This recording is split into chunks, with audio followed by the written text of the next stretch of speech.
दूसरे वाले स्केप्टिक आए हैं जी। जी मेरी आवाज आ रही है? नहीं भाई, आपकी आवाज हम ना बर्दाश्त कर सकते हैं ना सुन सकते हैं, इसलिए कि ओह, ये आवाज जो है आपने बदल कर लगाई है। तो अपनी आवाज में आए तो आए, आपको कौन नुकसान पहुंचाएगा यहाँ। हमने भेज दिया आ गया हजरत उनको, आ गया। भेज दिया हाँ भेज दिया उनको। दिनेश जी मुफ्ती भाई, साहब आदाब। आदाब, क्या हालचाल है। जी बढ़िया है। मुफ्ती साहब, आजकल एक टर्म बहुत यूज की जाती है, जी इस्लामोफोबिया। जी। तो मैं थोड़ा आपसे समझना चाहता हूं, अगर आप समझा सकें तो ये क्या है। नहीं, थोड़ा सा आप हमें समझाएं कि आपने ये टर्म कहाँ सुनी और किस कॉन्टेक्स्ट में समझी, फिर मैं समझाऊंगा आपको। जी, ये मैंने ज्यादातर आप ही लोगों के चैनलों पर ये सुनी है। अच्छा कैसर भाई, अस्सलाम वालेकुम, आवाज आ रही है? जी अस्सलाम वालेकुम जी, बताइए मेरी आवाज आ रही है सर? जी अब आ रही है माशाल्लाह, फाइनली। अस्सलाम वालेकुम, कैसे हैं? वालेकुम अस्सलाम जनाब, क्या हाल है? ठीक ठाक हैं, खैरियत से हैं? अल्लाह का एहसान जी, बिल्कुल ठीक चले ठाक। माशाल्लाह। अच्छा जी, ये दिनेश भाई का एक सवाल है कि इस्लामोफोबिया क्या है। तो कैसर भाई कोई आप जवाब देना चाहेंगे? वैसे वो खुद ही समझा रहे थे अभी, थोड़ा उनसे भी समझ लें कि इस्लामोफोबिया क्या है। जी दिनेश भाई। नहीं नहीं, मैं तो आपसे समझने आया हूँ। आपने पूछा था कि ये कहाँ सुना है, तो मैंने बताया कि मैंने आपके ही चैनलों पे सुना है। किस किस कॉन्टेक्स्ट में? इसकी लिंग्विस्टिक मीनिंग तो पता होंगे आपको, या अब ये ग्रीक लैंग्वेज का तो वर्ड है नहीं?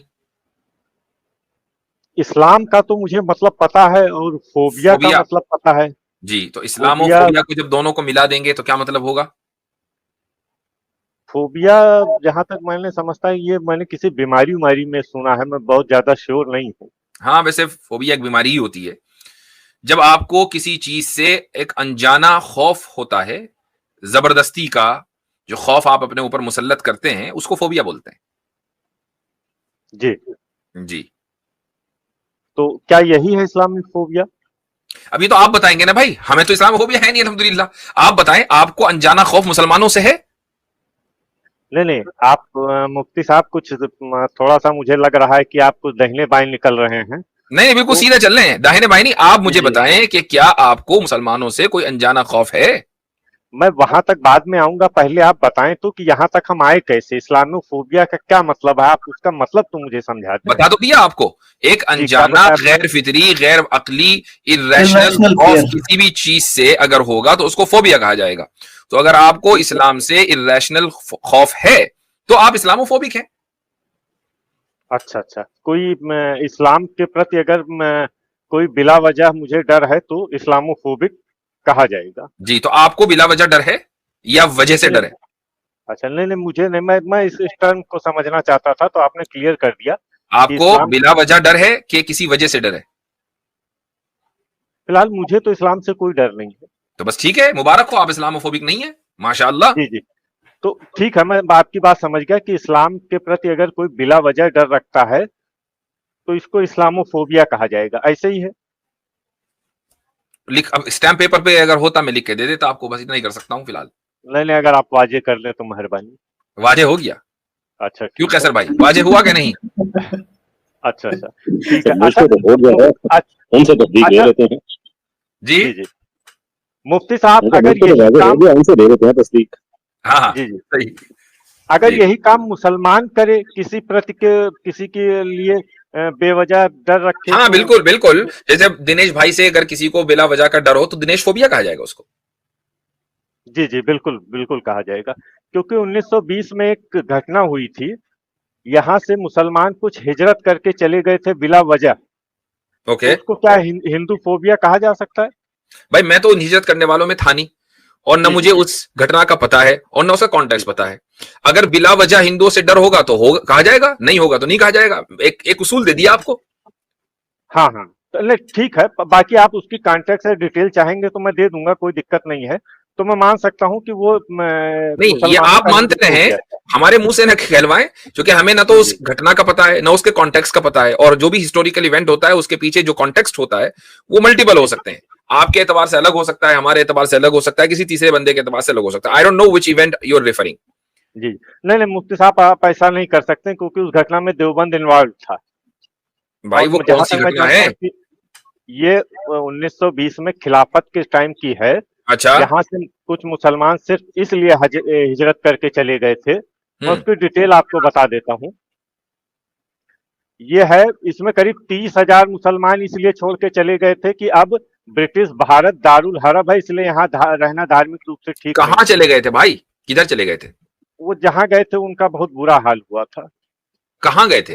वो अफगानिस्तान की तरफ चले गए थे। ओके, अच्छा, ये वाली घटना मैं पहली मरतबा सुन रहा हूँ। कैसर भाई, आपके इल्म में है इस तरह कुछ? जी बात हुई थी, लेकिन बिल्कुल ऐसे नहीं जैसे ये साहब फरमा रहे हैं। जी। ये जब खिलाफत उस्मानिया का हुआ था, जवाल हुआ था, तो उस वक्त खिलाफत को किसी जगह पे कायम करने के लिए मुसलमानों का एक गिरोह था, वो अफगानिस्तान चला गया था।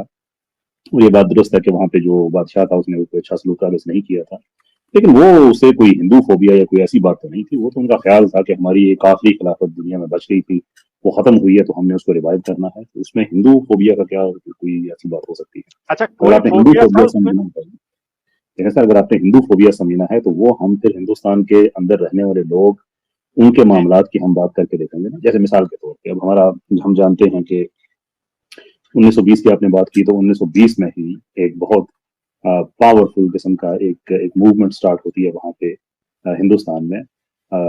जो आरएसएस ने जिसकी बुनियाद रखी, उन्होंने अपनी नाज़ी आइडियोलॉजी वो सारा, उससे बहुत कुछ सीखा।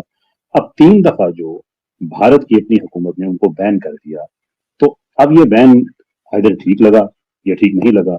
तो अब ये बताइए हमें कि अगर तो वो बैन ठीक नहीं लगा, तो क्या भारतीय हुकूमत उस वक्त जिसने भी किया, मैं इस वक्त मैं भारत एज किसी कंट्री के कॉन्टेक्स्ट में बात नहीं कर रहा, उन गवर्नमेंट के कॉन्टेक्स्ट में कर रहा हूँ, क्या वो हिंदू फोबिया के शिकार थे? और अगर नहीं थे तो क्या वाकई ही उनकी आइडियोलॉजी इतनी एक्सट्रीमिस्ट थी कि इनके बैन जो लगा था वो ठीक लगा था? आरएसएस 1925 में बनी है और ये घटना 1920 की है। तो मैं 1920 की ढाई की बात कर रहा हूँ, उसी अरसे की बात कर रहा हूँ। अच्छा, और कमाल की बात देखें, कैसर भाई के खिलाफत मूवमेंट के कायदीन में गांधी भी थे। जी, ये भी है। और गांधी भी वो जो पक्के सनातनी। जी जी। तो भाई ये कैसा हिंदू फोबिया है कि जिसकी क़यादत ही हिंदू कर रहा है? जी। और ये जो पाबंदी लगी थी आरएसएस पे, उसमें 1 तो 3 दफा लगी है, उसमें एक दफा ये लगी थी कि उनको असैसिनेट करना था। जो असैसिनेशन हुई थी वो भी गांधी साहब की हुई थी। जी, नहीं ठीक है। अब इसका ताल्लुक हिंदू फोबिया से तो हो नहीं सकता, वरना फिर खिलाफत मूवमेंट का कायद गांधी ना होता। सीधी कैसर भाई, अपना माइक थोड़ा सा अपना देख लें, थोड़ा सा वो। हाँ, वो क्लियरिटी नहीं है। जी, अब बेहतर है। कुछ इंटरनेट का भी इशू थोड़ा सा चल रहा है इस तरफ, तो अब बेहतर है। ऐसा लग रहा था माइक के ऊपर कवर है।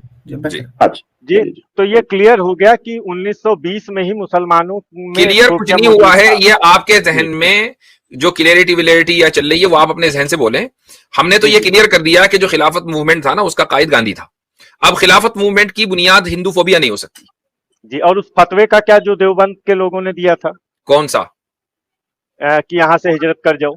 दिखाएं फतवा, रेफरेंस देता हूं मैं आपको। जी, रेफरेंस दे भाई फतवे का कि सब लोग हिजरत कर जाएं यहाँ से। जी, और उसमें ये वजह लिखी होनी चाहिए कि हमें इस वक्त हिंदुइज्म से मसला है, सनातन से मसला है, इसलिए यहाँ से आप छोड़ दो। सुने आप सुने।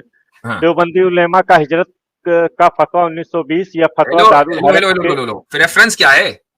अब रुकिए तो आने तो दीजिए मुझे भाई, मैं सब बताऊंगा आपको, क्यों परेशान हो। जहाँ पर इस्लाम शरीयत का राज न हो और काफिर सत्ता में हो, वहां से हिजरत वाजिब है। किसने भाई फतवे का रेफरेंस क्या है? हाँ मैं दे रहा हूँ, रुकिए। फतवे पर दस्तखत किसने किए बता रहा हूँ। मौलाना महमूद हसन, शेखुल हिंद, दारुल उलूम देवबंद। नहीं, मुझे फतवे का रेफरेंस चाहिए। आप क्या पढ़ रहे हैं? ये तो आप कुछ भी पढ़, सारे क्लेम्स हैं, मुझे रेफरेंस चाहिए। ठीक है, चलिए अब रेफरेंस मैं बताता हूँ आपको। अल हिलाल, मौलाना आजाद का अखबार, 1920 का अंक, हिजरत दारुल हरब पर समर्थन। अल बलाग 1920, देवबंदी उलेमा के फतवे की छपाई। एक मिनट। ये आप सारे, आपके सामने अल बलाग भी अल हिलाल भी है, ये आप किसी सेकंड रेफरेंस से पढ़ रहे हैं? मतलब मैं समझा नहीं। इस वक्त आपके सामने अल बलाग और अल हिलाल दोनों है। ये आप कौन सा वर्ड यूज कर रहे हैं? अरे ये तो वर्ड आपने इस्तेमाल किए हैं। क्या ये वर्ड तो आपने इस्तेमाल किए हैं। आपने कहा अल हिलाल और अल बलाग, वो दोनों आपके सामने हैं, पढ़ रहे हैं। जी। नहीं ठीक है। तो आप मतलब इनकार कर रहे हैं कि ये सब गलत है? नहीं, कोई इनकार नहीं कर रहा है, सिर्फ वेरीफाई करना चाह रहे हैं कि ये जो आप पढ़ रहे हैं ये कहाँ से पढ़ रहे हैं। डायरेक्ट अल बलाग अल हिलाल में पढ़ रहे हैं या कहीं और से पढ़ रहे हैं? हाँ नहीं रुकिए, मैं आपको ही एक सोर्स दे देता हूँ। दारुल उलूम देवबंद, फतवा ए दारुल उलूम खंड 3। अब आप ये अपने वहां देवबंद से मंगा सकते हैं इसको। क्या क्या खंड 3? हमारे यहाँ तो ये लैंग्वेज इस्तेमाल ही नहीं होती। अच्छा, तो अब आप हमसे क्या चाहते हैं कि मैं देवबंद से मंगा के दूं आपको? मैं आपको चैलेंज करता हूं कि अगर आप देवबंद से ये फतवा हासिल कर लें कि मुसलमानों को भारत से हिजरत कर जानी चाहिए, चैलेंज। जिस दिन आप ये फतवा हासिल कर लेंगे मैं उस दिन स्ट्रीम छोड़ दूंगा। नहीं आप वर्ड शब्द के साथ न खेले मुफ्ती साहब। बिल्कुल वर्ड के साथ खेलने की बात नहीं, वाज़ेह अल्फाज में आपने जो बकवास की है अल बलाग या अल हिलाल की रोशनी में, वो मुझे वो दिखाएं कि अल बलाग में कहां लिखा है, और वो एक्चुअल फतवा दिखाएं कि जिसके ऊपर मौलाना महमूद हसन का के दस्तखत हैं। हाँ, ये आपकी बात सही है, लेकिन अच्छा, भारत होनी चाहिए। हाँ, तो आप जो है मुझे रेफरेंस दे सही से। आपने पता नहीं कौन सी किताब आप पढ़ रहे, हमें क्या पता। हाँ, लेकिन आप गलत बयानी न करें ना। कोई गलत बयानी आप कर रहे हैं भाई, गलत बयानी आप कर रहे हैं। मैंने इस्लाम मैं गलत बयानी नहीं कर रहा हूं, आप कर रहे हैं, चूंकि आपने मुझे रेफरेंस ऐसी चीज का दिया कि जिसका कोई वजूद नहीं है। या तो मुझे अल बलाग का वो पेज दिखाएं कि जहां मौलाना और अल हिलाल का, जहां मौलाना अबुल कलाम आजाद ने ये बात लिखी हो। और अगर मौलाना अबुल कलाम आजाद ने अल हिलाल में ये छापा है, तो खुद मौलाना अबुल कलाम आजाद ने हिजरत क्यों नहीं की भाई? जी जी जी जी, उन्होंने क्यों नहीं हिजरत की? जी हाँ, तो ये तो पार्टीशन की कहानी है ना, कि जिन्होंने करवाया वो खुद गए नहीं, बाकी को भेज दिया।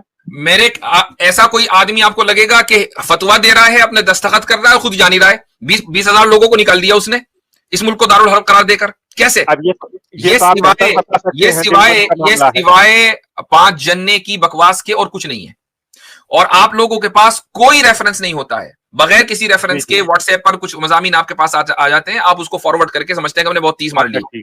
जरा मुझे उस किताब का एक्चुअल हवाला दें, या तो आपके पास वो किताब मौजूद हो कि हाँ मेरे सामने अल बलाग अल हिलाल में उसमें से पढ़ रहा हूं, तो ठीक है, मैं स्क्रीन शेयर करते हैं आपकी, बताएं किधर है।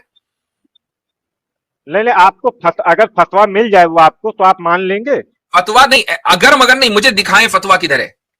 हाँ ठीक है, वो फतवा दिखाएं एक्चुअल किधर है कि यहां से तमाम मुसलमानों को हिजरत कर जानी चाहिए भारत से।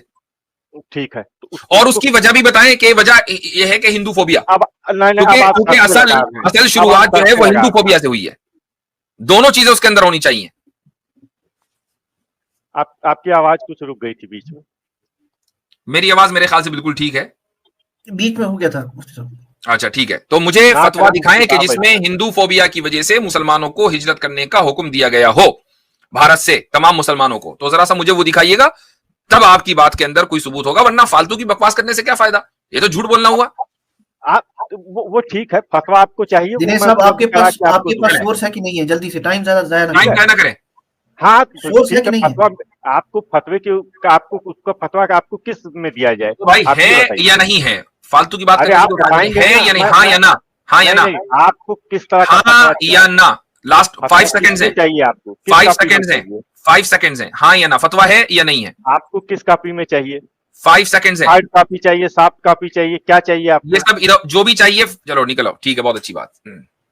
सबक फिर पढ़ सदाकत का, अदालत का, शुजाअत का, लिया जाएगा तुझसे काम दुनिया की इमामत का।